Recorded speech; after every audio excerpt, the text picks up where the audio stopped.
கணவன் மனைவி உறவு மேம்படக்கூடும், சந்தல் விருத்தி ஏற்படுவதற்கான சாத்தியக்கூறுகள் நிறைய இருக்கும்.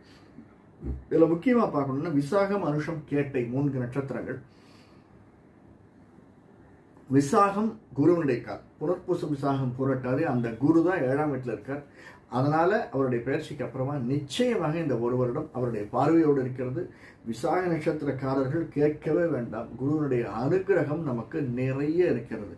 அதனால நம்ம என்றென்றும் மேன்மையாக இருப்போம். விசாக நட்சத்திரக்காரர்களுக்கு இந்த எதிர்வரக்கூடிய அடுத்த ஒரு வருடம் நினைச்சதை நடத்தி கொள்ளக்கூடியதாக தந்திருக்கிறது.